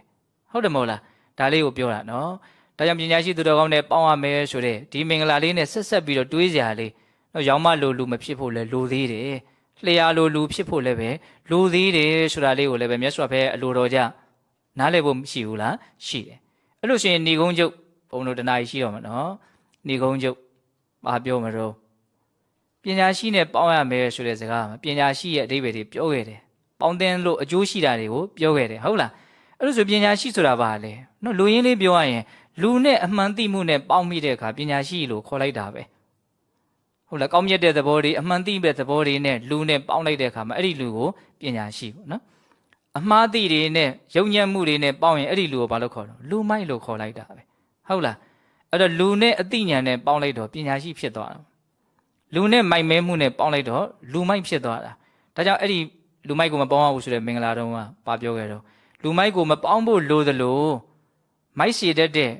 လူမိုက်ဖြစ်စီတတ်တဲ့အမိုက်တတ်တွေနဲ့လည်းမပေါင်းဖို့လိုသေးတယ်ဆိုတာလေးကိုတွေးမိဖို့အဲ့ဒါမပြောခဲ့ဘူးလားပြောခဲ့တယ်အခုလည်းပဲဘုန်းဘုန်းတို့ပညာရှိသူတော်ကောင်းကိုနော်ပေါင်းသင်းဖို့လိုသလိုပညာရှိသူတော်ကောင်းဖြစ်စေတတ်တဲ့ကောင်းတဲ့ဓာတ်တွေအတိဓာတ်တွေအမြင်ဓာတ်တွေအလိမ္မာဓာတ်တွေလေ့လာရမယ်လိုက်စားရမယ်ဟုတ်လားအဲ့ဒါတွေနဲ့လည်းဘာလို့ဖို့လိုတော့ပေါင်းဖို့လိုတယ်ဟုတ်လားပညာရှိနဲ့ပေါင်းလို့ပညာရှိဖြစ်ဖို့ဆိုတာအချိန်တစ်ခုစောင့်ရသေးတယ်ဟုတ်လားပညာဓာတ်တွေနဲ့ပေါင်းလိုက်မယ်ဆိုရင်တော့တန်းပြီးတော့ကိုယ်ဘာဖြစ်သွားမှာတော့ပညာရှိဖြစ်မယ်ပေါ့အဲ့လိုပြောလို့ပညာရှိနဲ့ပေါင်းရမယ်ဆိုတဲ့ဒေသနာကိုဘုံဘုံတို့ကကြော်လွန်ပြီးတော့ပြောနေတာမျိုးမဟုတ်ဘူးနော်ဒါငယ်ရွယ်တဲ့အရွယ်ကစပြီးတော့ဒီပေါင်းသင်းခြင်းရဲ့အကျိုးကျေးဇူးတွေဒါအများကြီးပြောခဲ့တာပဲလူဆိုတာနော်အတူခိုးတဲ့တော်ပါဟုတ်လားကောင်းတာလဲတူခိုးမကောင်းတာလဲတူခိုးနော်ဒါကြောင့်မလို့မပေါင်းသင်းဖို့လည်းပဲအရေးကြီးလိုတယ်ဒါပေမဲ့ဒါလေးနဲ့ဆက်ပြီးတော့ထပ်ပြီးတော့မြင်စေချင်တာဘာတော့ကောင်းစီတတ်တဲ့ဓာတ်တဘာဝတွေနဲ့ပေါင်းဖို့လည်းလိုတယ်ဆိုတာလေးပေါ့သဘောပေါက်လားမသိပါဘူးလူနဲ့အသိဉာဏ်နဲ့ပေါင်းလို့ပညာရှိဖြစ်ရတယ်ဟုတ်လားအဲ့လိုဆိုရင်ကိုကအသိဉာဏ်နဲ့ပေါင်းလိုက်မယ်ဆိုရင်ကိုလည်းဘာဖြစ်သွားမှာတော့ပညာရှိဖြစ်မယ်ဒါကြောင့်ပညာရှိသူတော်ကောင်းနဲ့ပေါင်းဖို့အလွန်အရေးကြီးလိုအပ်တယ်လို့ဟုတ်လားပညာရှိစေတတ်တဲ့အရေးအသွေးတွေနဲ့ပေါင်းသင်းဖို့ရောမလိုဘူးလားအဲ့ဒါတွေကိုယ်တန်တန်ဖြစ်ဖို့ရောအရေးမကြီးဘူးလားအပြင်ဘက်ကပညာရှိနဲ့ပေါင်းဖို့လို့အတွင်းရလည်းပဲကောင်းတဲ့ဓာတ်တွေဖြစ်အောင်ပေါင်းသင်းခြင်းနဲ့ဒါတင်စားပြီးတော့ပြောတာပေါ့ဟုတ်လားအဲ့ဒါဆိုလို့ရှိရင်ဘုံဘုံတို့ပညာရှိနဲ့လည်းပေါင်းအသိဉာဏ်နဲ့လည်းပေါင်းဆိုတဲ့အဓိပ္ပာယ်ကိုပြောပြတာနော်အဲ့လိုဆိုရင်တော့တရားကနည်းနည်းတောင်ရှည်သွားပြီဟုတ်လား45မိနစ်ကတော့မဖြစ်နိုင်ဘူးနဲ့တွေ့နော်အဲ့တော့ဘုန်းဘုန်းတို့အခုမင်္ဂလာတရား2ပါးပြီးသွားပြီပေါ့ဟုတ်လားနောက်နေ့တွေမှာဒါဆက်ပြီးတော့တချို့ညတွေလည်းပဲတပါးချင်းသွားမယ်ပေါ့နော်ပြောတယ်ဟာနည်းနည်းလေးနည်းမဲ့မင်္ဂလာလေးဆိုရင်လည်း2ပါးတွဲလောက်သွားကြမယ်ပေါ့ဟုတ်လားအနည်းဆုံးတော့ည20ကျော်လောက်တော့ဟောရလိမ့်မယ်လို့ထင်တယ်နော်အဲ့တော့ဒါဒီကနေ့နော် မင်္ဂလာတရားတော်အပိုင်း2ပေါ့ဟုတ်လားပန္တိတာနိသသေဝနာပညာရှိသူတော်ကောင်းကိုပေါင်းသင်းမိဝဲဆက်ဆံခြင်းသည်မင်္ဂလာပညာရှိဆိုတာဘာလဲအကျေတုံးပြောခဲ့တယ်။ဘာကြောင့်ပေါင်းသင်းဆက်ဆံတဲ့လဲသူ့ရဲ့ကောင်းကျိုးချမ်းသာတွေကိုအများကြီးပြောခဲ့တယ်။နောက်နေကုန်းချုပ်ပါပြောတော့ပေါင်းစရာမရှိဘူးဆိုရင်တော့တယောက်တည်းပဲနေလိုက်ပါလူမိုက်မှာတော့ပေါင်းစရာအကြောင်းဘာမှမရှိဘူး။နော်ရောင်းမလို့မဖြစ်ဖို့လျှက်လို့ဖြစ်ဖို့လဲလိုတယ်ပညာရှိနဲ့ပေါင်းဖို့လိုသလိုပညာရှိဖြစ်စေတတ်တဲ့ကောင်းမွန်တဲ့နော်ဓာတ်တဘာဝတွေနဲ့လည်းပဲဘာလို့လို့တော့ပေါင်းဖို့လိုတယ်ဓာတ်တဘာဝတွေဖြစ်ဖို့လည်းပဲလိုတယ်ဆိုတာလေးကိုဒါဒီနေ့ပြောတဲ့စကားအလုံးအနှစ်ချုပ်နော်ဒါကြောင့်ပညာရှိသူတော်ကောင်းတို့နဲ့ပေါင်းပြီးတော့နော်မင်္ဂလာတရားတွေနဲ့ပြည့်ဝကြတဲ့နော်မင်္ဂလာရှိကြတဲ့မင်္ဂလာရှိသဖြင့်နော်ကြီးပွားကြတဲ့ချမ်းသာကြတဲ့နောက်ဆုံးနိဗ္ဗာန်ချမ်းသာတိုင်အောင်နော်ရအောင်ရှာနိုင်ကြတဲ့ကြီးပွားခြင်းအစစ်ဖြင့်ကြီးပွားကြတဲ့သူတော်ကောင်းတွေဖြစ်ကြပါစေ